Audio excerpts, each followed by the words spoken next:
A very good morning, ladies and gentlemen, and welcome to a fresh episode of Crypto Compass. I hope you've all had a really good weekend. As you might notice, this episode today is slightly later than normal. This has to do with the fact that usually on Monday mornings there's usually not really that much volatility, and therefore I've chosen to first, watch out the London Open first and see what happens over there, and see if we get some volatility. If that's not the case, then I'm ready to make my projections for the day throughout. So that's why Monday is always a little bit of a different day than usual.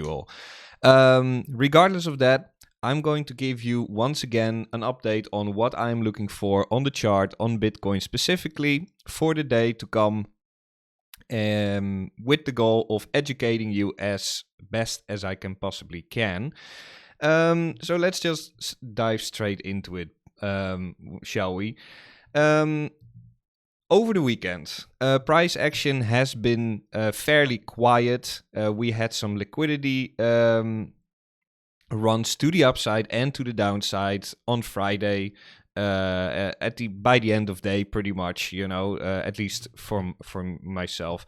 And do a really quick recap. We left off by putting Bitcoin in pretty much a double channel, a smaller one, which I have currently on, and a slightly bigger one should we break to the downside, where the midline corresponds with the bottom of the small channel, and encompassing all the price action in the end. So just dividing this in sections like this, and in other words, something along the lines of this.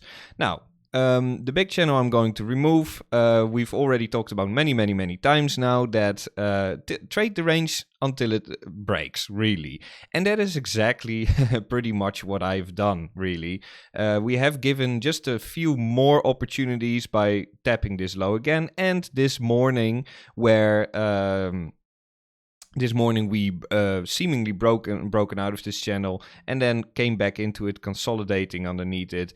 And now we are attempting to make yet another rotation. So overall, the whole technical thing is really well respected while being in this relatively quiet range. There are trades to be had, and I will repeat again that while there are trades to be had, you just really need more patience, because price action is just a lot more slow and a lot... it lacks volume. So now we are... the weekend has done, and so far we are still just simply ranging onwards. However, with all the information that we've gotten over the past week and over...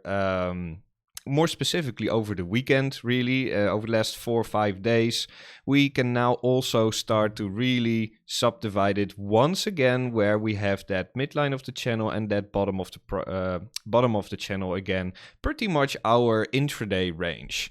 I think this is, for now, a really nice range. It works pretty well. It's like almost a 2% range, more or less. And once again, it looks like we are now pretty much in the middle of that particular range. Volume levels are not... Let me just adjust that slightly, because what I did want to show is that the point of control, in my opinion, is not here, but is actually here, which is the reason why we're stalling there right now. That's what I wanted to point out. So basically... that is why we are stalling here right now, also marking out nicely the middle of the range, right? So we can start isolating that again, where we can now see that we are having a range for now. And if we break out, then we already know all the levels ahead. We know like the smaller channel to the upside, which also encompasses the top of the larger channel. And if we break to the downside, we have our levels once again. So... as a matter of fact, for me, it is actually really simple, and that's what I'm going to do. I'm going to keep this video fairly simple and also short. So how am I looking to trade this today? Currently, I have been in a long trade earlier on in the day, which I have now closed, and currently I've just taken a small scalp short trade because I see signs that we might drop from here. Now, you might think like, hey, but Mike, Trading in the middle of the range, that's not what you teach. Why do you do that? Well, let me just quickly show you. And I could definitely, by the way, be wrong on this particular trade. But keep in mind, this is just a scalp trade, and I'm really not intending to hold this for very long.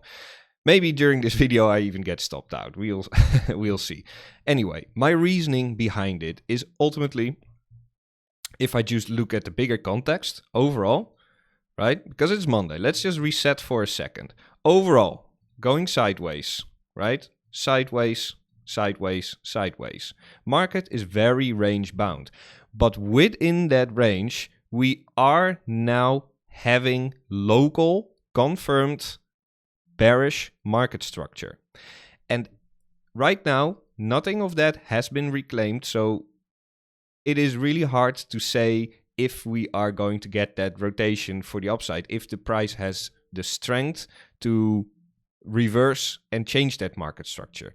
Now, since then, we have been, right, more or less in a range. We have not really made newer highs and also not made newer lows.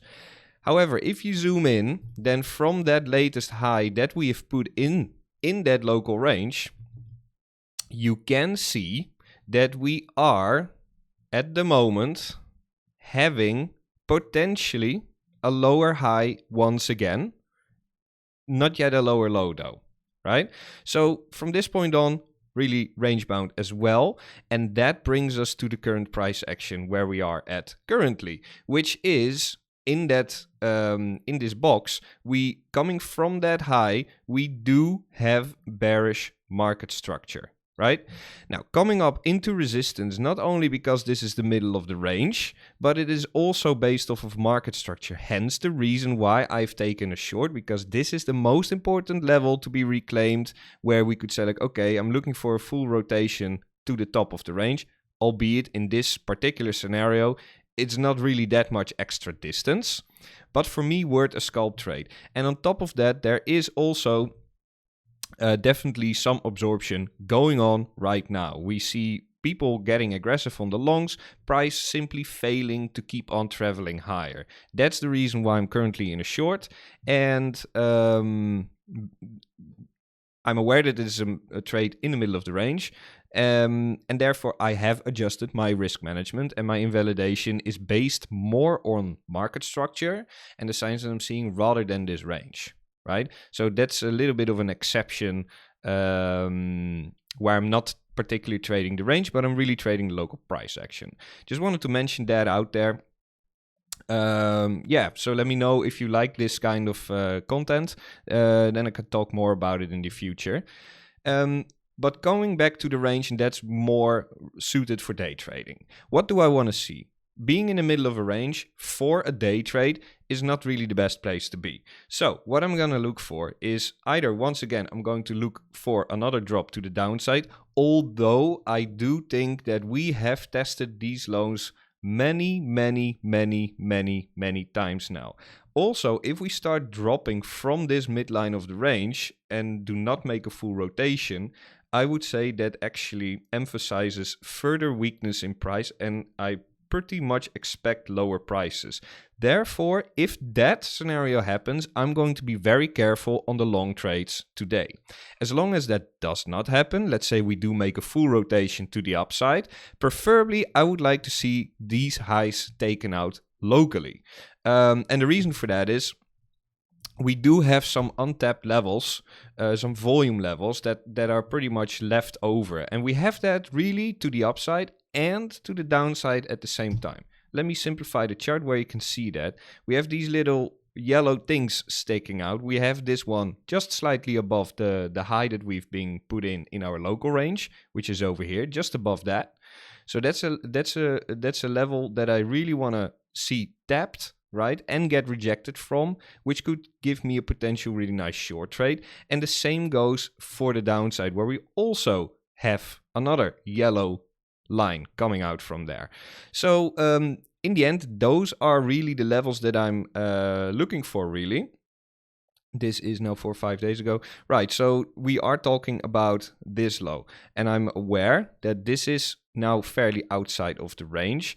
But in summary, the way that I'm really looking at it is Currently, we're just simply in this range. If we approach these highs on relatively low volume, then this is the region of interest where I'm interested to take a day trade from, and the same over here. So it's more like a region where we could see like, okay, how are these levels being respected? But we can use other technical analysis like Fibonacci levels, we can use volume levels, etc., to see if we can find some confluence over there. I already have done my technical analysis and I know what I'm looking for. So I'm looking for this region, either this region to the upside or this region to the upside, with the best possible place being here from a technical point of view, giving the highest potential reward scenario. But do keep in mind everything that I said. I will be, depending on where we get rejected, the higher we get rejected, to be honest, the more interested I would be again in taking a long at the lows. If we start rejecting from now on out, right, then I would class that as fairly weak price action. Now, for the same time, you also want to be aware, and those are my final notes on the chart for today, that price ultimately is contracting, you know? So it starts with a larger part and is now starting to really start to contract. And that also makes it so that a breakout will eventually be probably getting followed through, and that will spark a big spike in volatility.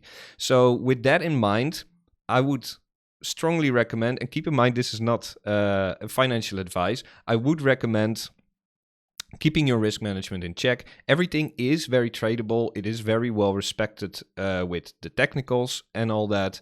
However, trade it sensibly, keep your patience, and make sure you don't get caught off guard once the volatility does pick up.